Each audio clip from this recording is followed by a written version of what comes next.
तर नमस्कार मित्रांनो. तर आज आपण लवकर लवकर उठण्यास कारण म्हणजे आता आमण्याच फोन. आमण्या म्हणलं आज आपल्याला बाहेर जायचंय. मग काय आंघोळ बिंगोळ करून घेतली, अत्तर बित्तर लावून म्हणलं बाहेर पडायचं. मग जरा आरशात तोंड बिण बघून घेतले. तोंड बघून झाले म्हणलं आता बाहेर पडायचं. घरात बाहेर पडतोय तेवढ्यात बघतोय तर काय बघतोय तर आमचं बारकं लागले गुत्ता सोडवायला. गुत्ता सोडवायचं कारण म्हणजे आज आम्ही निघाली माश्याला. माश्याला निघाली तर कुठं तर निघाली बोरगावला. बोरगावात कसं मासं झणझणीत गावते तो. मग काढली गाडी आपली. गाडी काढून मग किरण भाऊन आमचा भैया यांग आपली फडच. मग तेवढ्यात घेतला तंगू. तंगू घेतल्या आता माशाला खाद्य पाहिजे. मग काढले दानव काढून किरण घेतली पिशवी हातात.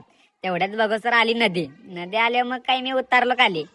तेवढ्यात लक्ष गेलं आमचं जोड बसलंय मास धरायला. मग काढले की आपला हात्यार पिशवीतनं बाहेर. म्हणलं बाटलीला घेऊयात तंगूच सगळा गुंडाळून. तंगूच गुंडाळून घेतला तर किरण बाया लागले गुत्ता सोडवायला. तेवढ्यात झालाच गुत्ता. आम्हाला ज्याचं ब्याव होतं तीच झालं. मास तर आपल्याला 1.5-2 किलो गावलं. पण माशाचं काही वेळा आपल्याला काढता आलं नाही कारण आपल्याला स्टोरेज फुल. व्हिडिओ कसा वाटला नक्कीच कमेंट मध्ये कळवा. भेटूया नेक्स्ट ब्लॉग मध्ये.